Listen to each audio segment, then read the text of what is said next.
E aí, pessoal, sejam muito bem-vindos a mais um vídeo desse canal. Aqui a gente fala um pouquinho de constelação familiar na sua base, na sua estrutura, como ela funciona e para ver se você se identifica ou não com a constelação. O jeito mais fácil de você saber é você compreender. Então, hoje eu vou falar um pouquinho para vocês sobre a história da constelação.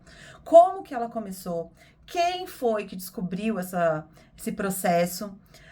E como que isso foi visto no meio científico? Quem foi que conseguiu olhar para isso de uma forma científica e provar que as constelações existem?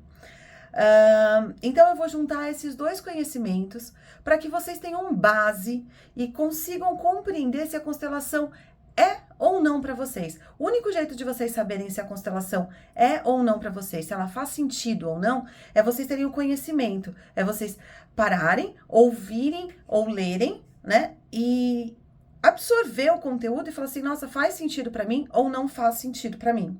Então, a partir do conhecimento de vocês, vocês vão poder ter essa certeza em vocês. Então, eu vou hoje falar aqui para vocês desde o início, como que começou, quem começou, e no finalzinho eu vou dar para vocês a minha opinião sobre isso.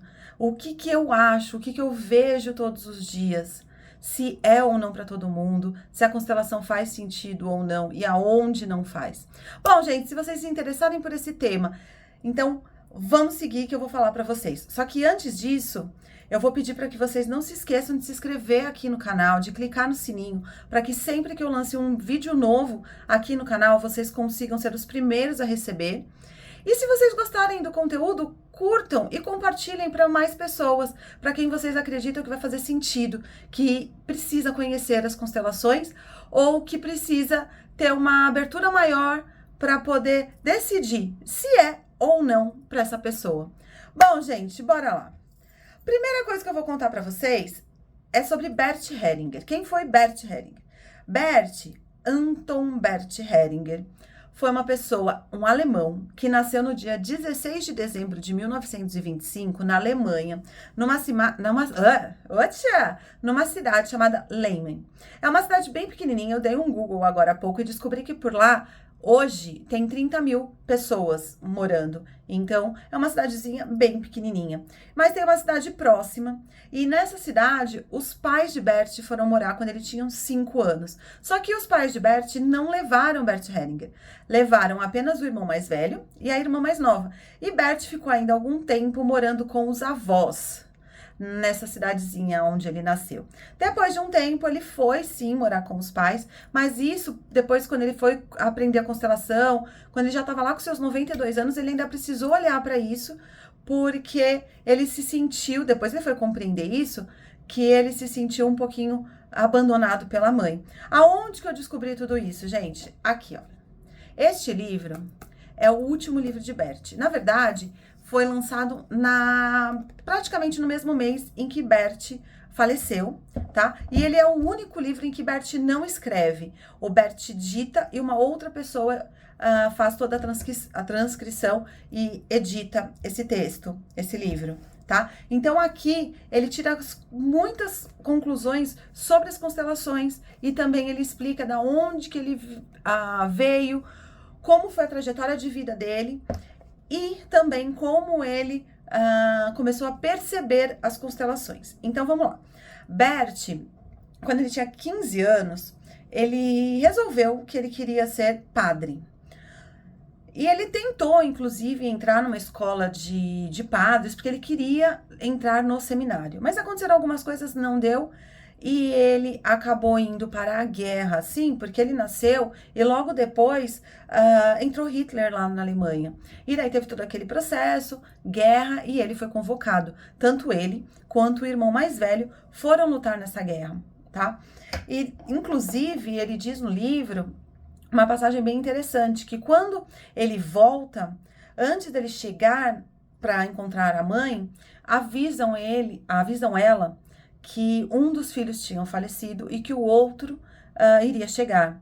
E ela ficou muito apreensiva, mas ela imaginou que quem tivesse sobrevivido fosse o irmão mais velho. E quando ele chega na casa da mãe, e a mãe vê que é ele, ele tem aquela sensação de que ela ficou meio decepcionada, vamos dizer assim, tá? E ele carrega também essa questão da mãe. E a mãe, uma pessoa muito católica, uma pessoa muito voltada à fé, tá? O pai dele também, mas a mãe de forma prioritária, vamos dizer assim, tá? E daí, quando ele volta da guerra, enfim, ele consegue ir para um seminário e acaba sendo transferido com o cargo de missionário na África do Sul. E foi ali que começou todo o processo, porque ele ficou ali por muitos anos, por volta de 20 anos. E neste período, ele começou a trabalhar numa cidadezinha bem pequenininha, num vilarejo. E ele ficou ali por muitos anos. E aquilo começou a chamar a atenção porque ele começou a compreender a vida das pessoas que moravam ali. E como ele ficou por muito tempo, ele começou a perceber as repetições na vida daquelas famílias. Então, ele começou a ver que ele conversava com uma pessoa que se tornou mãe, que se tornou vó, e a mesma situação que essa pessoa vivia lá atrás, a filha acaba passando, o neto acaba passando, e isso chamou muita atenção, a questão de repetição. E foi nessa questão que Bert, uma pessoa extremamente observadora, e a gente percebe nele totalmente o lado filosófico dele, o lado de pensador. Então ele começou a pensar, a filosofar sobre aquilo, e então ele percebeu que existia algo que ele não conseguia explicar, mas que aquilo fazia com que houvesse as repetições nas famílias. E ele começou a usar o campo e começou a ver toda essa dinâmica, mas não passava na cabeça dele de forma alguma como justificava aquilo. É bem aquela história de dizer assim: eu sei que existe, mas não consigo compreender, ou como dizem por aí, eu não acredito em bruxas, mas que elas existem, elas existem. Então, Bert estava nesse quesito. Não compreendo o que acontece, mas que isso funciona, funciona. E, gente, também tenho essa mesma ideia, tá? Um abafinho por aí. Enfim, Bert começou a perceber isso, e daí ele voltou para a Alemanha, depois lá de ser missionário, largou a questão de missionário, voltou para a Alemanha e começou a trabalhar com isso, começou a estudar, começou a querer saber mais sobre isso e também divulgar esse conhecimento dele. E paralelo a isso, no ano de 1942, nasceu Rupert Sheldrake, um físico que começa a estudar física quântica. E ali ele começa a compreender que existem campos mórficos. O que são campos mórficos? Vamos dizer assim que o planeta tem um campo mórfico, vamos dizer assim, um círculo bem grande, onde ali estão todas as informações, tudo o que acontece. E daí esse círculo ele começa a ser menor conforme a gente vai chegando num ser. Então a gente tem um campo mórfico, onde está ali todas as informações de sol, chuva, de tudo, natureza, enfim. E depois ele vai conseguindo compreender que existe dentro do campo mórfico, existe outros campos, e um deles é o campo morfogenético. O que significa isso? Tudo que tem vida tem genética. Então, existem os campos morfogenéticos. E daí ele foi começando a compreender que isso existia tal e que isso funcionava por meio de uma ressonância mórfica. Então, o que acontece aqui de um lado do planeta acontece no outro. E para ser bem prático para vocês, eu vou dar um exemplo. Quem foi que descobriu a aviação? Santos Dumont ou os irmãos Wright? Foi mais ou menos na mesma época. Por quê? Porque isso aí foi pela ressonância mórfica. Então, descobriu-se e daí já entrou no sistema de campo mórfico. Quando entrou no campo mórfico, quem está conectado, absorveu. Então, existe várias vezes, e eu acredito que vocês já devem ter passado por isso, de vocês terem uma ideia e de repente outras pessoas têm a mesma ideia, quando você vai falar, tu não fala, mas eu estava pensando exatamente isso. Então, isso é a ressonância mórfica. Isso já tá no ambiente, a gente só tá ligado e absorve. Então, quem tá ligado absorve a mesma energia, a mesma conexão, vamos dizer assim. Então, o Sheldrick, como a gente chama ele conseguiu olhar isso na física, mas ele não sabia como isso funcionava na prática. E daí teve lá um evento na Europa e os dois acabaram se encontrando. Não foi um encontro sem querer, tá? Bert foi falar disso na Inglaterra e chamou Rupert Sheldrake porque ele já tinha ouvido falar dessa pessoa. Então eles conversaram e conseguiram compreender que existia ali uma conexão. Um conseguia fazer o que aquilo acontecesse, conseguia olhar para essa ressonância, olhar para esses campos mórficos, e o outro que conseguiu dizer assim, existe esses campos, né? Tá aqui.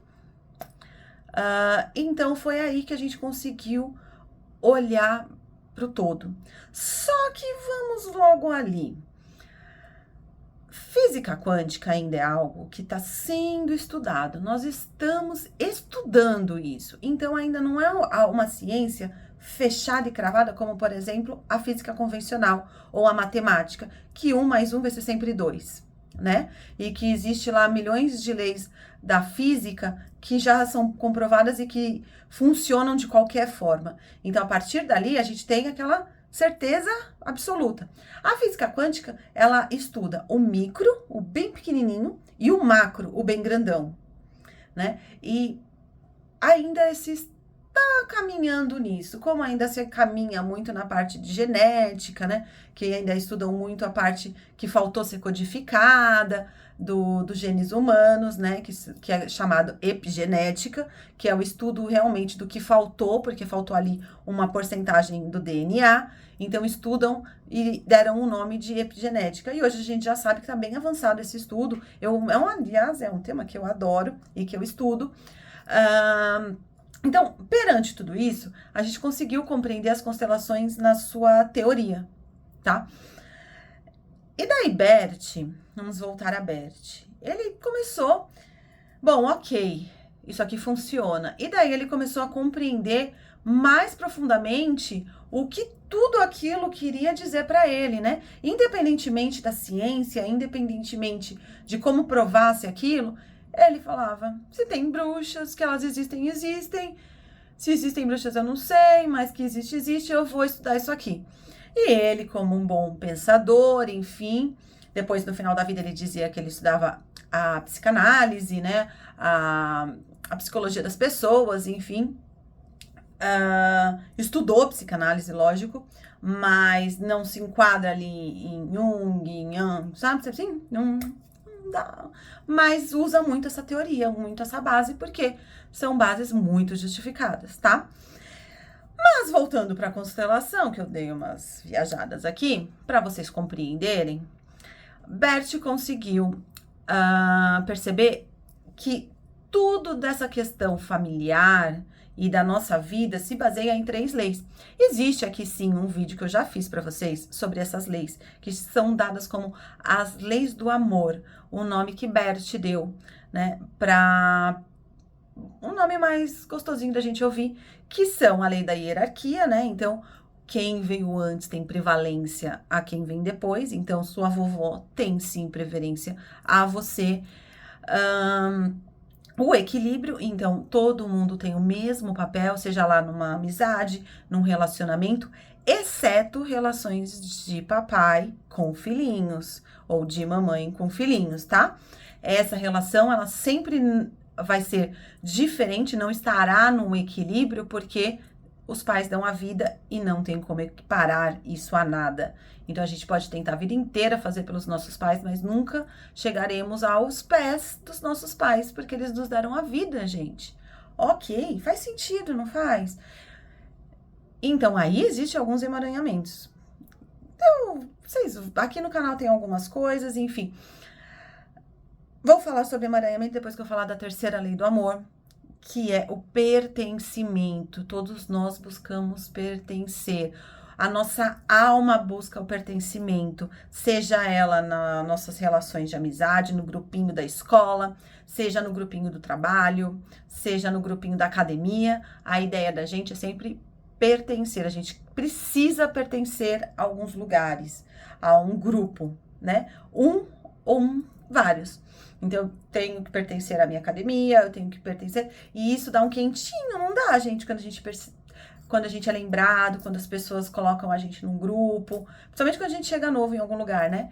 Então a gente busca sim esse pertencimento. E para fazer esse pertencimento, o nosso inconsciente busca fazer as coisas do mesmo grupinho, principalmente da nossa família base, que é papai e mamãe, a nossa família inicial. Sempre a gente vai olhar para nossa família inicial como base, tá?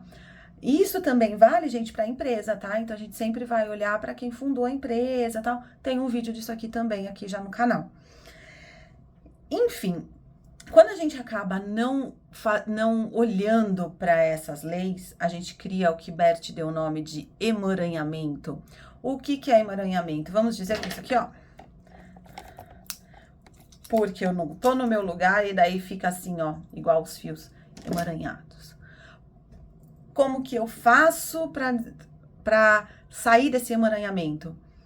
Olhando para o que está acontecendo e percebendo que muitas vezes você está fazendo alguma coisa que você não quer, mas você está fazendo inconscientemente para pertencer a esse grupo, né? Ou eu tô sendo a mulher do a mãe do meu marido e não a esposa, ou o filho do meu filho e não a mãe do meu filho. Então, eu saio um pouco dessa lei do equilíbrio, né? Ou eu também fico na hierarquia, eu não ligo para os meus pais, eu não olho para os meus avós, e isso, gente, não tem nada a ver com cuidado, tá?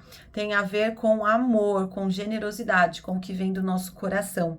Então, quando a gente acaba não levando essas leis a sério, acaba que a gente tem um emaranhamento e aí pode vir problemas profissionais, problemas de relacionamento, doenças, várias frentes, né, que a constelação olha, porque a constelação olha exatamente para o emaranhamento. O que aconteceu para dar esse emaranhamento? Aonde que está o seu consciente olhando e para onde está olhando o seu inconsciente? O que a gente diria, na prática, onde a nossa alma está olhando e aonde a nossa mente olha, né? Porque nós somos divididos em três, né? Na nossa mente, a nossa alma e o nosso ego. Então, hoje a gente está muito acostumado a olhar para o nosso ego e para olhar para o nosso consciente, né? Para nossa mente. Então, a gente fica ali naquela briguinha interna de, eu queria tanto ser bom nisso porque as pessoas vão gostar de mim. E daí eu fico brigando assim entre a minha mente e entre o meu ego, e eu vivo nesses dois, mas eu esqueço de olhar para o principal, que é a minha alma.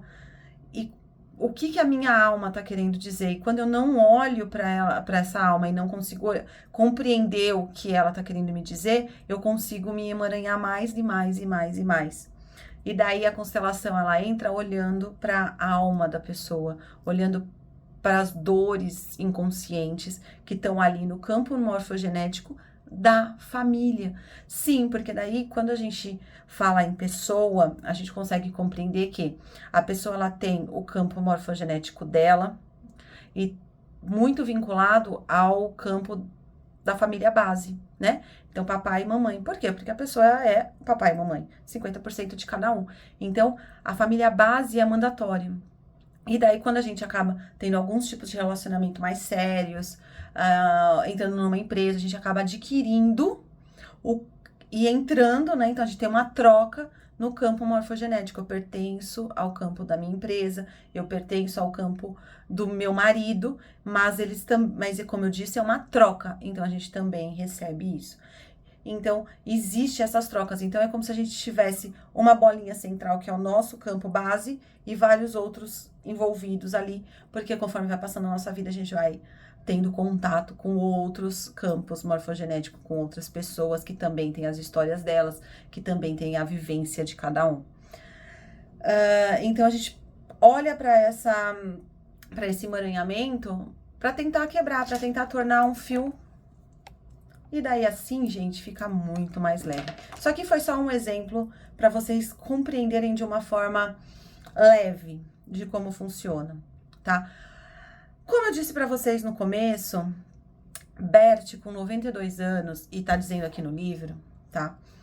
e eu achei bem interessante trazer para vocês. Ele fala assim: com 92 anos eu ainda olhei para minha mãe, porque aquela relação ainda me doía e nem eu sabia. Então ele fala que assim, que a constelação mostra, né, que mesmo a gente sendo centenário, que a gente já tenha 100 anos, a gente ainda vive um pouquinho na nossa criança, que a gente traz as mágoas e as marcas da infância, que nem necessariamente foram marcas ou dores que os pais provocaram, mas sim por uma necessidade. Cada um entende da forma infantil, né, lá na infância, do jeito que consegue e não do jeito que é a realidade. Então, aquelas marcas ficam, né? Então, e a relação com a mãe é decisiva para a gente estar bem com a nossa alma. Então, olha ali como vincula a alma, que eu expliquei, que a gente precisa olhar com a nossa relação com a nossa mãe. Então, a gente vai buscando o que a nossa alma diz e buscando, quando a gente busca a nossa alma, a gente busca a nossa essência, a gente busca a nossa origem, e daí a gente encontra muito a nossa mãe. Então, essa relação é uma relação muito profunda, aonde a gente vai, ao decorrer da vida, olhando aos poucos. Então, você pode ficar aí constelando a sua relação com a sua mãe por muito tempo, porque hoje você resolve um problema e amanhã a vida faz com que você olhe para outra coisa, porque a alma tá ali tentando sempre mostrar para você alguma coisa para te colocar no caminho dela, né? Para te colocar na sua essência. Essa é a grande realidade. O que a Rebeca acha de tudo isso? Bom, gente, vou falar muito sinceramente para vocês. Eu não sou física, eu não estudei matemática só no colégio, fiz faculdade de administração, enfim, turismo, né, logística, que entra na área de administração. Então, eu estudei um pouquinho de matemática, enfim, mas nada que eu consiga compreender o que Rubem Sheldrake explica. Não me justifica, mas ainda para mim falta alguma coisa. O que Bert fala para mim, não existe ainda uma base física que me prove, mas o que eu vejo no campo são coisas tão maravilhosas. Então é bem isso, eu não acredito que bruxas podem nem existir, mas que elas existem, porque funciona, gente. Funciona mesmo. Se é para todo mundo, tem gente que é muito na matemática, é muito ali no 1 mais 1. Então, talvez não compreenda a profundidade da constelação. Mas que ela funciona, mas com uma condição, que você esteja muito aberto a receber a constelação e a mudar por você. Se você procurar um constelador, pode ser eu, como pode ser qualquer um, né, que trabalhe de forma legal. Se você procurar e para buscar justificativas pela sua vida, para buscar se colocar num papel de coitadinho, não vai funcionar para você. Você pode até descobrir algumas coisas, mas não vai fazer sentido nenhum e não vai reverberar em nada na sua vida. Agora, se você quer compreender a sua vida e que apareça a história de outras pessoas da sua transgeracionalidade, que é quem veio antes, né? Para que você compreenda e você queira ser o protagonista da sua vida, daí sim, gente, com absoluta certeza vai funcionar para você. Então, a primeira coisa que vocês precisam saber é se vocês estão dispostos a se autoconhecer. Se vocês estão dispostos a olhar com carinho para vocês e a mudar. E a gente só muda quando a gente quer. Quando o nosso objetivo é mudar. Quando o nosso objetivo é resolver algo. Então, a constelação funciona desta forma. É o que eu vejo em atendimento. Porque muitas vezes as pessoas me procuram e estão mais ou menos, não querem muito, daí sai da constelação meio, vamos dizer assim, no termo, meio puto. Puta, não quero olhar pra isso, isso daí, não sei o quê. Não vai funcionar pra ti. Essa é a real. Agora, se você olha querendo compreender, se você absorve aquilo e fala assim, nossa, faz sentido pra mim. E as pessoas que saem da sessão comigo e falam assim, cara, faz sentido, era isso, minha alma tava buscando isso. Você se conecta com aquilo. A hora que você se conecta, é dificílimo eu não receber uma mensagem de uma pessoa falar assim, nossa, aconteceu isso na minha vida, aconteceu aquilo, eu consegui resolver, isso não me traz mais problema, né? Então, não é a constelação, é quem faz para você a constelação que leva isso num processo muito sério, e você também estando disposto a compreender a sua vida, a compreender como você funciona.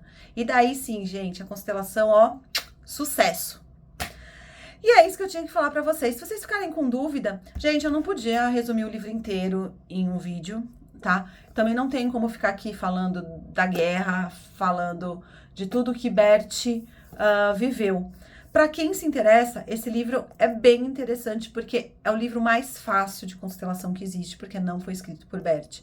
Porque a maioria dos livros de Bert, maioria não, todos, gente, é bem complicado de você estudar. Não é um livro que você senta um dia e lê como uma história. Você tem que parar e pensar, porque demanda muito, né? E esse daqui, por não ter sido literalmente escrito por ele, é muito fácil. E aqui ele conta a história dele. Então, vale a pena para quem quer conhecer mais a história de Bert, conhecer esse livro, tá? Mas isso aqui também é muito para constelador, né? Esse livro eu acredito que quem não é constelador dá para ler tranquilamente, dá para compreender. Os outros livros eu acho que precisa de um conhecimento um pouquinho. E é isso, gente. Espero que vocês tenham gostado. Não esqueçam de curtir o vídeo, de compartilhar e sigam aqui no canal. Vou ficar muito feliz em ter você como meu seguidor. Até o próximo vídeo. E dúvidas, alguma coisa? Aqui, olha, só colocar um comentário pra mim e vão lá no Instagram, Constelar com Rebeca. Lá tem os contatos também. Aqui no YouTube, se você for na página principal, também lá em cima tem o link que vai direto pro meu Instagram. Tem meus contatos, se você quiser constelar comigo, só me procurar que a gente agenda um horário. Eu até faço atendimento online e presencial só aqui na cidade que eu moro, que é Indaiatuba, em São Paulo. Bom, gente, fiquem com Deus. Muitíssimo obrigada. Até o próximo.